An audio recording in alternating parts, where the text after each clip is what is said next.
Sir, ಒಂದು ವಿಚಾರ ಕೊನೆಯದಾಗಿ, ದರ್ಶನ್ ಅವರು ಸಾರ್ವಜನಿಕರ ಒಂದು ಕಾರ್ಯಕ್ರಮದಲ್ಲಿ ಮಾತಾಡಬೇಕಾದ್ರೆ ಸ್ವಲ್ಪ ಇಟ್ಕೊಂಡು ಮಾತಾಡಿ. ಯಾರ ಬಗ್ಗೆ ಮಾತಾಡ್ತಾ ಇದ್ದೀವಿ ಅಂತ. ನೀವು ಪಿಕ್ಚರಲ್ಲಿ ಒಳ್ಳೊಳ್ಳೆ ಡೈಲಾಗ್ ಹೊಡೆದು ಹೀರೋ ಆಗಿದ್ದೀರಾ, ಸ್ಟೇಜ್ ಮೇಲೆ ಬಂದ್ಬಿಟ್ಟು ಎರಾಬಿರಿ ಮಾತಾಡಿದ್ರೆ ನಿಮ್ಮ ಫಾಲೋವರ್ಸು ಅದೇ ಮಾತಾಡ್ತಾರೆ. ಇವತ್ತು ಇಷ್ಟು ಜನ ಹೆಣ್ಮಕ್ಳಿದ್ದೀವ ಸರ್, ನೋಡಿ ನಿಮ್ಮ ಸೋಷಲ್ ಮೀಡಿಯಾದಲ್ಲೇ ನೀವೇ ನೋಡಬೇಕು. ನನಗೆ ಫೋನ್ ನಂಬರ್ ಕೊಡ್ತೀನಿ, ಹೇಳಿ. ನಮಗೆಲ್ಲ ಹೆಂಗೆ ಇರಮ್ಮ, ನಮ್ಮನ್ನೆಲ್ಲ ಹೆಂಗೆ ಕರೀತಾರೆ ಗೊತ್ತಾ?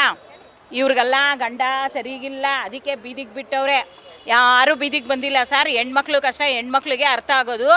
ನಾವು ಹೆಣ್ಮಕ್ಳು ಫ್ಯಾನ್ಸ್ ಇರ್ತೀವಿ. ನಾವು ಬಂದು ಪಿಕ್ಚರ್ ನೋಡಿಲ್ಲ ಅಂದರೆ ನೀವೇನೂ ಮಾಡೋಕ್ಕಾಗಲ್ಲ. ಬರೀ ನಾವು ಮಕ್ಕಳನ್ನ ಎತ್ಕೊಡೋರೆ ನಾವು, ಅರ್ಥ ಆಯ್ತಾ? ಇವತ್ತು ನೀವು ಹಿಂಗೆ ಬಾಯಿಗೆ ಬಂದಂಗೆ ಇನ್ನೊಂದು ಸತಿ ಮಾತಾಡಿದ್ರೆ ಕತೆ ಬೇರೆ.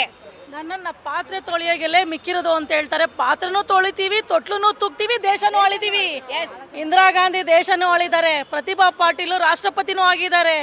ಇವತ್ತು ನಮ್ಮ ರಾಷ್ಟ್ರಪತಿ ಒಂದು ಹೆಣ್ಣು, ಜಯಲಲಿತಾ ಇದೆ ತಮಿಳ್ನಾಡು ಮುಖ್ಯಮಂತ್ರಿ ಆಗಿದ್ದಾರೆ, ಪೈಲಟ್ ಆಗಿದ್ದಾರೆ, ಏನೋ ಟ್ರೈನ್ ಓಡಿಸ್ತಾರೆ. ಯಾವ ಇದರಲ್ಲಿ ಹೆಣ್ಣಿಲ್ಲ, ಯಾವ ರಂಗದಲ್ಲಿ ಹೆಣ್ಣಿಲ್ಲ, ಯಾವ ಇದು ಹಂತದಲ್ಲಿ ಹೆಣ್ಣಿಲ್ಲ. ಭೂಮಿನ ಹೆಣ್ಣು ಅಂತ ಹೇಳ್ತಾರೆ. ನಮ್ಮನ್ನ ಪೂಜಿಸ್ಬೇಡಿ, ಒಂದ್ ನಿಮಿಷ, ನಮ್ಮನ್ನ ಪೂಜಿಸ್ಬೇಡಿ, ನಮ್ಗೆ ಗೌರವ ಕೊಡಿ.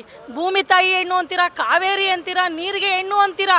ನಮ್ಗೆ ಯಾವುದು ಬೇಡ, ನಮ್ಮನ್ನ ಪೂಜನೀಯ ಸ್ಥಾನನೇ ಬೇಡ, ನಮ್ಗೆ ಗೌರವ ಬೇಕು. ಒಳ್ಳೇದಾಗ್ಲಿ.